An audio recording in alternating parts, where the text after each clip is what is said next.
Fidèles téléspectateurs de Pourim Télévision, bonjour et bienvenue à ce nouveau numéro de l'émission à la découverte du Congo profond.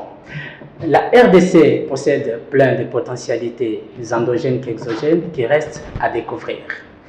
Naturellement, elle nous présente une beauté extraordinaire grâce à sa végétation, savane et forêts denses. Une terre extrêmement riche, abondée de minerais que le monde entier désire. Un pays à la dimension continentale, ayant ses 26 provinces, avec de très belles villes à découvrir où il faut également beau vivre. À l'occurrence, de la ville-province de Kinshasa, de la ville capitale. La ville de Lubumbashi, ville qui préfère. Goma, ville volcanique. Nous avons la ville de Mbuji-Mayi, nous avons également la ville de Matadi, pour ne citer que cela. Maintenant, la question fondamentale que nous allons nous poser, qu'est-ce qui fait que la diaspora congolaise n'investisse assez dans son pays d'origine? C'est autour de ces thématiques que nous allons centrer notre débat du jour. Pour en parler, je ne serai pas seul, je reçois l'invité des marques, M. Brian Ngoy, qui est un diaspora congolais vivant en France, Paris précisément. Monsieur Brian, bonjour. Bonjour. Merci d'être venu à notre émission. Merci à vous de m'avoir invité. Merci bien. Et ça fait combien de temps que vous êtes à Paris, précisément en France? Moi, je suis né à Paris, grandi à Paris, et je suis né et grandi là-bas toute ma vie. Vous êtes né et grandi à Paris. Vraiment. Avez-vous vécu seulement à Paris, en France, ou bien vous avez eu le temps de découvrir également d'autres pays du monde? J'ai vécu à Kinshasa, ici, quand j'avais en 2008-2009. Ouais. J'ai fait 1 an à Kinshasa. Après, j'ai fait Bruxelles pendant 5 ans. Ouais. Après, je suis rentré à Paris, et après, j'ai fait 1 an et demi en Australie. Vraiment impressionnant. Vous vous sentez tellement à l'aise en vivant en dehors de votre pays natal, la RDC, donc en étant étranger dans un pays que vous ne connaissez pas? Ouais, bien sûr. Après, il faut s'adapter dans tous les environnements. Et chaque endroit, c'est différent en fait. Il y a pas de... Partout, c'est pas pareil en fait. Il faut seulement s'adapter. Et voilà. Okay. Est-ce qu'on peut savoir quelles sont les formalités que la personne peut remplir au préalable pour se sentir à l'aise ou quoi dans un pays qui ne lui appartient pas? Après, moi, comme je suis de nationalité française, c'est différent parce que c'est plus facile par rapport aux Français d'aller émigrer dans d'autres pays. Ouais. Par rapport à quelqu'un qui est congolais de venir par exemple en Europe. C'est plus difficile par rapport aux papiers, etc., etc. Ça peut vraiment mettre du temps avant d'avoir le droit de résider dans un pays. Ouais. Donc, pendant ce temps-là, vous allez vivre un peu dans l'illégalité. Donc, avant d'avoir vraiment les papiers pour habiter en France, par exemple. Mais c'est des longues procédures. C'est très, très, très long. Quand même. Vraiment. Alors, étant étranger, lorsqu'on vit ailleurs, donc, est-ce que cela peut présenter quelques avantages ou des désavantages, d'abord sur la vie professionnelle et la vie, disons, pratique, hein, la vie professionnelle, comme je venais de le dire tout à l'heure? Ouais, des avantages, ça peut présenter des avantages dans le cadre où quelqu'un, par exemple, une personne qui vit à Kinshasa, ça veut dire qu'il a cet instinct déjà de débrouille, cet instinct de survie, il l'a déjà. Donc, vu que la vie elle est déjà difficile ici à Kinshasa, aller vivre ailleurs, ce sera beaucoup plus facile en fait. Malgré que ce ne sera pas facile non plus, mais vu qu'ici c'est déjà très très très compliqué. Je comprends, comme vous venez de dire que vivre ailleurs, donc cela peut engager quelques avantages et quelques désavantages même. J'aurais souhaité que vous nous en disiez un peu plus sur les avantages qu'on peut rencontrer lorsqu'on vit ailleurs, dans un pays étranger. Tant soit peu. Après, ça dépend. Par exemple, en Europe, l'avantage de vivre en Europe, c'est... Nous parlons de l'Europe Donc évidemment, parce que vous y vivez, vous voilà, connaissez les réalités de la... Les avantages de vivre en Europe, c'est la santé déjà. Donc, le système de santé, c'est l'un des meilleurs au monde. Tu peux pas mourir de faim là-bas, c'est ça qui est bien aussi. Et c'est à peu près les deux gros avantages, c'est ça, c'est la santé et ne pas avoir ce souci. Alors, qu'est-ce qu'on peut retenir sur des désavantages qu'on peut maintenant rencontrer lorsqu'on part se réfugier ailleurs? Les désavantages, il y en a beaucoup. Hein. Il y en a beaucoup parce que, en fait, la vie, elle n'est pas aussi facile que les Quinois ils peuvent penser. C'est difficile, c'est très difficile. Au niveau de la vie en Europe, elle coûte très cher. Ça veut dire vraiment que, en fait, en Europe, on vit pour payer les factures. On vit pour payer la maison, on vit pour payer les courses. À la fin du mois, il ne reste pas grand-chose. Monsieur Brian Ngoye, je rappelle que vous êtes diaspora congolais, vivant à Paris, en France. Mais pour l'instant, vous êtes ici au pays, à la capitale Kinshasa. Mais parlons un peu des investissements, les affaires. Vous êtes à la capitale, ça fait un bout de temps. Qu'avez-vous remarqué? Est-ce que vos collègues diaspora ont quand même des investissements, ont des business lancés ici au pays, ou bien, je ne sais pas, votre perspective? Moi, de mon point de vue, je trouve qu'il n'y a pas assez de Congolais de la diaspora qui ont investi ici à Kinshasa. Pour l'instant, on va parler de Kinshasa parce que je connais que Kinshasa. Et vraiment, par rapport à tous les investisseurs comme les Libanais, les Chinois ou les Indiens ou les Belges, les Congolais, c'est les derniers malheureusement, alors qu'on est dans notre pays. Et il y a beaucoup de choses à faire. Mais il y en a peu qui ont franchi le pas de venir ici et d'investir. Donc vous nous parlez des Indiens, les Chinois, les Libanais, les Égyptiens qui investissent ici.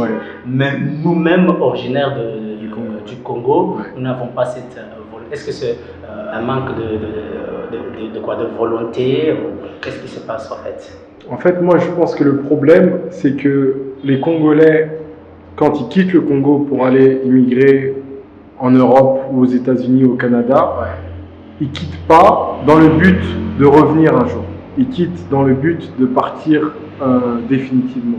Contrairement aux Kenyans, aux Ghanéens, Nigériens et autres qui vont faire leurs études à l'étranger et après ils reviennent investir dans leur pays pour le savoir qu'ils ont acquis à l'étranger, ils viennent le partager ici dans leur pays. Alors, d'où vient cette idée qui pousse à la diaspora ou aux Congolais de ne plus revenir investir ici chez nous?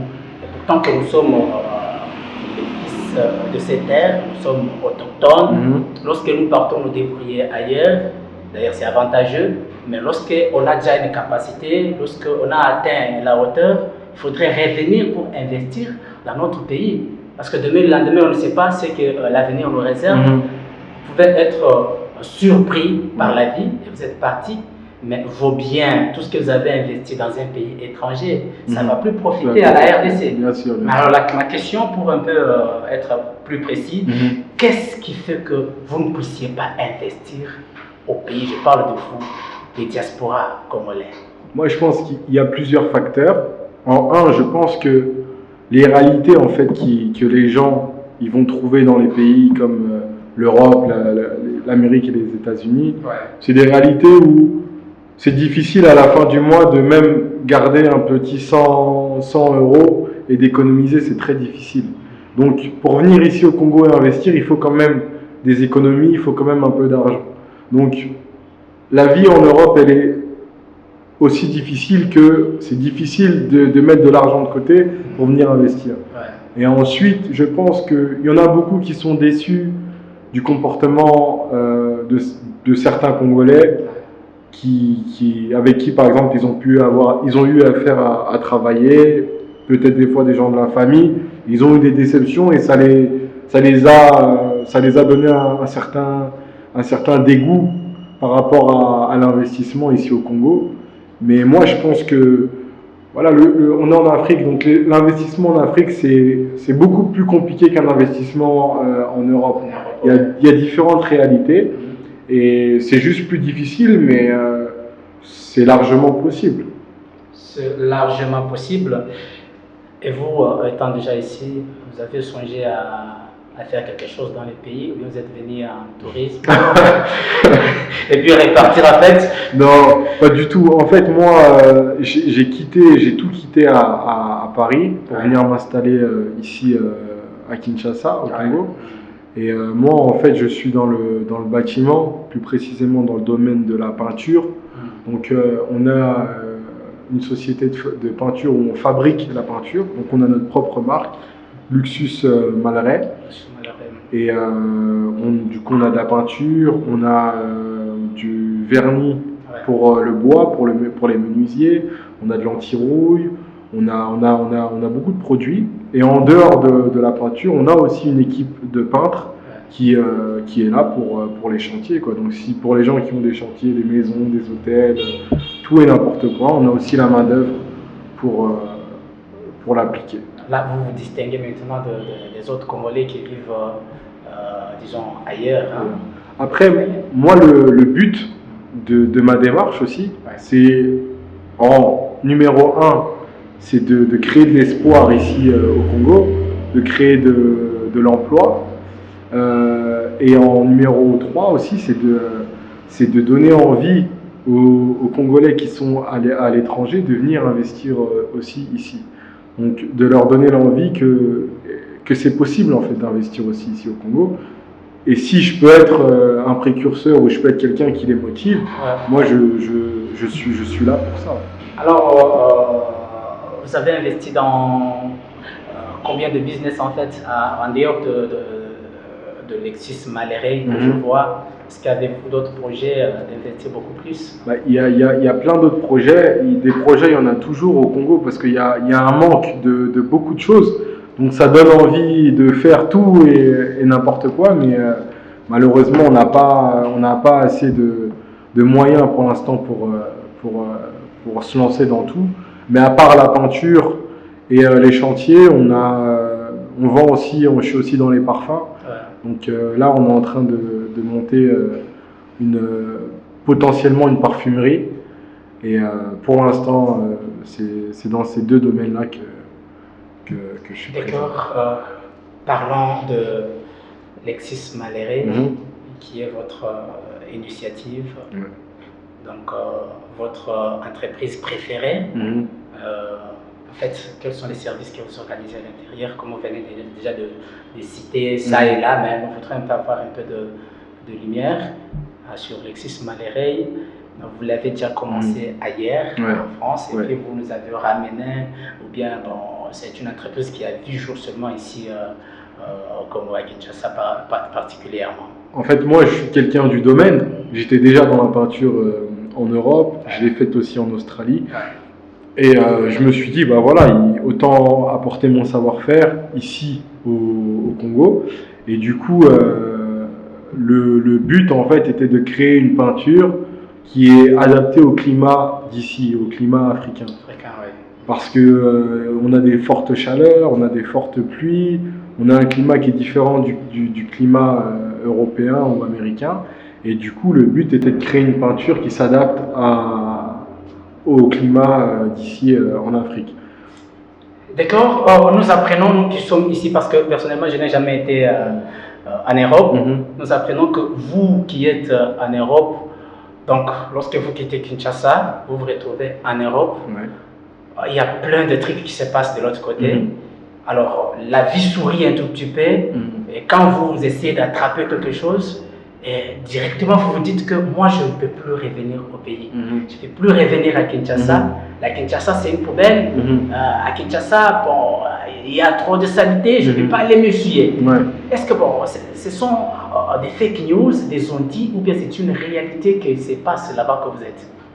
Moi je pense que c'est quand même une réalité. Une réalité. Il y en a beaucoup qui, le fait d'arriver en Europe, peut-être pour eux c'était un rêve qui était inattendu dans leur vie. Du coup, ouais, ils oublient un peu d'où ils viennent et ils ne pensent pas du tout à revenir. Alors que Kinshasa, c'est pas que la saleté, c'est pas que les embouteillages. Il y a beaucoup de choses à faire à Kinshasa, il y a beaucoup de belles choses. Il y a des endroits touristiques maintenant à visiter, même que ce soit au Congo central ou plus loin vers Nsélé, tout ça. Il y a plein de choses à faire. Et moi, franchement, j'encourage tout le monde à revenir ici au pays et à venir s'installer ici. C'est un très très beau pays, c'est une très très belle ville.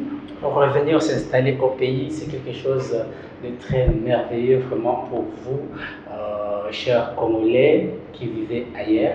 Vous êtes en France, vous êtes en Australie, vous êtes n'importe où dans le monde, mais la RDC reste un pays à découvrir. Raison pour laquelle nous vous avons amené cette initiative, l'émission à la découverte du Congo profond, pour vous faire découvrir quand même les merveilles qui se retrouvent en République démocratique du Congo. Comme M. Brel venait de le dire, d'ailleurs, il a découvert, il a vite compris que ce qui se passe à Kinshasa et ce qui se dit ailleurs, c'est en fait c'est le contraire. C'est le contraire. C'est le contraire. En fait, il faut, pour ceux qui hésitent encore, il faut venir voir de vos propres yeux, il faut faire votre propre opinion.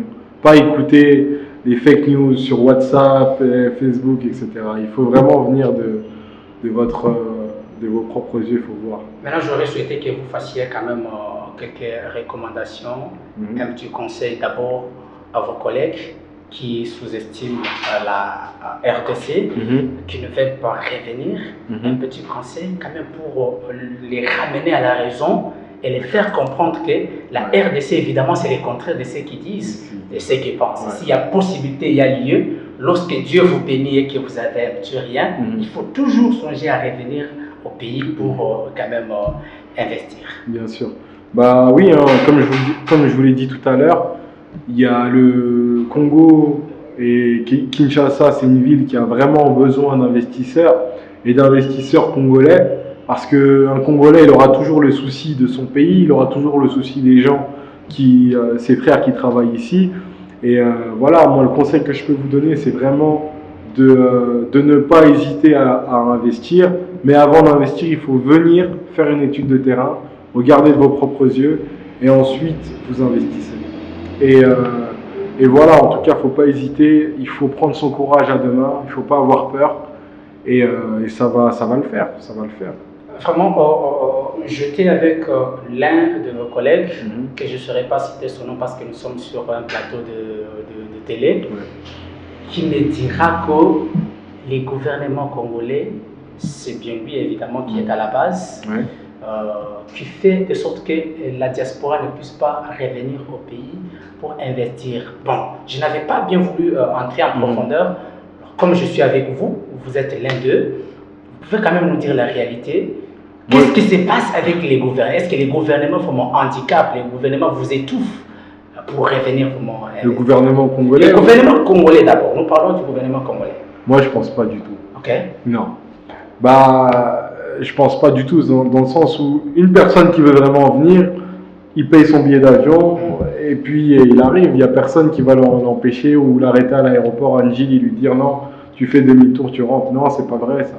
Ça, c'est des vidéos qui circulent sur WhatsApp et des rumeurs, etc. Mais ça, c'est des gens qui veulent pas venir. Donc, ils colportent des rumeurs et ils font croire certaines choses, mais c'est pas vrai. Le Congo, il est ouvert et il est pour tout le monde. Hein. Alors, quant au gouvernement de là que vous êtes, est-ce qu'il y a des privilèges? On vous donne la probabilité, on vous donne quand même cette liberté de revenir dans son pays d'origine pour investir, ou bien ils s'accaparent lorsque vous êtes dans leur pays, vous obtenez quand même, vous amassez des fortunes et les gouvernements peuvent être jaloux pour ne pas vous autoriser de revenir dans votre pays investir? Non, pas du tout. Eux, plus les gens ils partent et plus ils sont contents. Donc le fait que les gens quittent la France, eux ils sont contents. C'est tout le contraire. Vraiment, il n'y a personne qui va vous empêcher de quitter la France ou n'importe quel pays. En tout cas, ça, c'est pas vrai, ça. Monsieur Brian, nous tendons vraiment vers la fin de notre émission. Mais avant de vous libérer, j'aurais souhaité que vous puissiez quand même faire quelques suggestions ou demandes, surtout au gouvernement. Qu'est-ce que les gouvernements peuvent mettre en place? Qu'est-ce que les gouvernements peuvent faire pour quand même faciliter nos frères diaspora revenir au pays investir? Moi, personnellement, je pense que tout est entre les mains de la diaspora et pas entre les mains du gouvernement. Le gouvernement, je pense qu'ils ont assez de problèmes à gérer ici que de s'occuper de la diaspora qui est à l'étranger. Vraiment, le problème de la diaspora, c'est un problème qui ne peut être résolu que par la diaspora. Donc il n'y a que la diaspora qui peut se bouger et qui peut se dire maintenant il est temps de retourner au Congo, de reconstruire le Congo, et le savoir-faire qu'on a acquis dans les pays où on a vécu, il est temps de le donner au Congo. Et c'est pas le gouvernement qui va faire que... Le gouvernement n'a rien à faire vraiment dans cette affaire. Rien du tout. Rien du tout. Sincèrement, pour moi, 99% c'est entre les mains de la diaspora et le gouvernement c'est peut-être 1%. Donc là, on peut dire que c'est un problème de conscience, prise de conscience. C'est un problème de conscience. Parce que s'il y a autant de Libanais ou d'Indiens qui investissent ici et peu de Congolais, c'est pas le gouvernement congolais qui est parti chercher les Libanais, ils sont venus tout seuls. Bon, peut-être ça peut arriver que lorsque les étrangers viennent investir, les coûts de taxes ainsi que les impôts est quand même réduit et par rapport aux originaires qui sont ici. Bon, on essaie un peu de comprendre. Ce sont des analyses. Oui, bien sûr, parce qu'on se pose des questions. C'est normal de se poser des questions parce que quand on voit qu'il y a si peu de Congolais qui viennent vraiment investir, on doit se poser des questions, pourquoi, comment ça se fait. Mais moi, sincèrement, je pense que c'est vraiment un problème lié à la mentalité des Congolais de l'étranger. Parce que quand ils quittent ici, c'est vraiment pour ne plus revenir. Et quand ils reviennent, c'est ambiance pendant 2 semaines, 3 semaines, les bars, les boîtes, etc. Et puis après, on rentre en France, on travaille, on retravaille, et puis c'est fini. Alors qu'il faut arrêter de venir dépenser de l'argent pour faire la fête et vraiment mettre de l'argent pour construire le pays, parce que le pays a vraiment besoin d'être reconstruit. Et des Congolais qui ont vécu à l'étranger avec leur savoir-faire, je pense que pour moi, la diaspora, c'est la clé de la reconstruction du Congo. La diaspora, c'est la clé de la reconstruction du Congo. C'est selon M. Brian Ngoy, un diaspora congolais qui vit à Paris, en France, pour être clair. Et qui vit ici maintenant. Pour l'instant, vous êtes maintenant. Je bouge plus. Vous ne songez plus à revenir en France? Non, je ne songe plus à retourner. Non. Vous avez décidé je m'installe définitivement. Vous êtes les premiers. Parce que, vous savez, je vais vous faire un peu rire, ensemble avec les téléspectateurs qui nous suivent. Un Congolais, son rêve fondamental, c'est d'aller vivre en Europe. Mais dommage, ça m'étonnerait de voir maintenant un Congolais qui est né en Europe, qui vit en Europe, mais qui a accepté à tout quitter et revenir à Kinshasa. En fait, qu'est-ce qui s'est passé? Qu'est-ce qui vous a changé quand même de mentalité? Je suis content que vous me posez la question parce que la réalité de l'Europe, ça n'a rien à voir avec ce que les Quinois, ce que les Congolais ils peuvent penser. L'Europe, c'est vraiment difficile. Certes, il y a des routes, il y a le McDonald's, il y a les centres commerciaux, il y a des malls, il y a tous ces trucs-là, mais tout ça, c'est pas ça qui va te rendre heureux en fait. Ça veut dire que tu es payé peut-être 1500 € par mois, tu payes peut-être 700 € de loyer, tu payes 300 € de facture, les charges de ta voiture, tu dois payer la nourriture dans ton frigo, il faut que tu remplisses le frigo, tu dois habiller tes enfants. Peut-être il y en a, à la fin du mois, il lui reste zéro, rien du tout. Alors que quelqu'un qui est ici à Kinshasa, qui touche 400-500 $ par mois, il va être peut-être même mieux que quelqu'un qui touche 1500 $ en Europe. Parce que la vie là-bas est très chère et les travaux, le genre de travail que les Congolais ils font là-bas, enfin que tout le monde fait là-bas, c'est des travaux difficiles. Ça veut dire que tu vas arriver à 45-50 ans, tu as des problèmes de dos, tu as des problèmes d'épaule, tu as des problèmes au niveau des articulations. Le problème avec les Quinois est que lorsque un Congolais quitte le Congo pour aller en France, par exemple, je parle de France parce que vous êtes là, vous connaissez, vous maîtrisez la France mieux que d'autres pays. Bien sûr. Peut-être que les téléspectateurs peuvent me lapider en disant pourquoi Martin Lavie Mystère insiste surtout sur la France, et pourtant que nous sommes dans d'autres pays. Non, je parle de la France parce que notre invité vit en France. Ouais, bien sûr. Alors, un Quinois pense que à chaque fois qu'on se retrouve en Europe, la vie nous sourit, les choses changent, et vous êtes stable. En fait, au début, tu vas être content parce que tu as des belles routes, tu peux aller chez le médecin, tu seras soigné, tu peux manger, tu as un niveau de vie qui est bien, si on peut appeler ça comme ça. Mais après avoir fait plusieurs années en Europe, tu vas te rendre compte que vieillir ici, donc dans les pays là-bas, c'est très difficile. Parce que le genre de travail que tu vas faire, c'est le travail où, à un certain âge, tu vas avoir des problèmes de dos, tu vas avoir des problèmes d'articulation. C'est difficile de mettre de l'argent de côté. Donc, d'économiser, c'est difficile. Donc, au final, tu te lèves tous les matins pour travailler. Tu travailles, tu payes tes factures. Et puis, tu ne peux pas vraiment avoir de loisirs. On ne peut pas se retrouver le soir, tu finis le travail, on va se retrouver dans un bar, on boit un peu. Ça n'existe pas.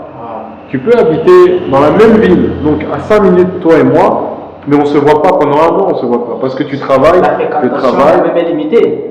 Parce que tu travailles, je travaille, tu rentres du travail, tu es fatigué, je rentre du travail, je suis fatigué, j'ai les enfants, tu as les enfants, tu as des problèmes de facture, j'ai des problèmes de facture, ça fait qu'on se voit jamais. Ici, vous avez encore ce truc où, malgré que pour certains la vie elle est difficile, malgré que le pays est difficile, mais les gens ils ont toujours le sourire, tu vois. Les gens ils ont toujours le sourire, s'il y a un petit quelque chose à partager, on partage.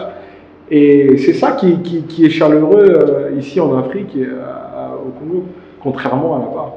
Alors, en conclusion, que pouvons-nous retenir sur ce qui vous freine, vous étant en diaspora congolais et vivant ailleurs, donc en dehors de notre pays, ce qui vous freine, ce qui vous bloque, ce qui ne fait pas que vous ne puissiez revenir investir, parce que c'est autour de ces sujets que nous sommes en train de parler. En conclusion, qu'est-ce qu'on peut retenir? En conclusion, si on pouvait conclure, moi ce que je retiendrais, c'est que j'aimerais vraiment que l'échange qu'on a eu aujourd'hui, ça ait pu encourager certaines personnes peut-être qui nous suivent. Je ne sais pas si votre émission elle est suivie aussi. Évidemment, l'émission est suivie sur YouTube, l'émission est suivie sur plusieurs plateformes de diffusion, également sur la chaîne Pourim Télévision, Pourim TV. Vu qu'il y a des gens de l'étranger qui nous regardent, j'espère que vous avez eu... Là, vous regardez la caméra. Ah, je regarde la caméra, désolé. Parce que vous adressez directement au téléspectateur. Donc j'espère que pour les gens qui nous ont suivis aujourd'hui, ça a pu répondre à certaines de vos questions par rapport à certaines craintes peut-être que vous avez d'investir ici au Congo. J'espère vraiment que ça vous a donné l'envie aujourd'hui d'investir au Congo, parce que le Congo a vraiment besoin de Congolais de la diaspora pour investir ici. Et voilà, en tout cas, il ne faut pas avoir peur. Il faut vraiment venir étudier le terrain de vos propres yeux et puis ensuite venir investir. Et ne pas investir n'importe comment, venir seulement avec une idée et directement la faire. Et il faut être prêt à vivre ici aussi. Donc pour moi, la conclusion, c'est voilà, j'espère qu'il y a beaucoup plus de Congolais qui vont investir ici et que voilà, que le Congo va aller de l'avant. Merci d'avoir répondu à notre invitation, Monsieur Brian. Merci à vous. Chers téléspectateurs, par ici prend fin notre émission de ce jour. Là, avant d'aller plus loin, abonnez-vous sur notre chaîne YouTube PLTV officielle pour suivre d'autres productions et suivez-nous également à Pourim Télévision. Nous vous remercions. À la prochaine.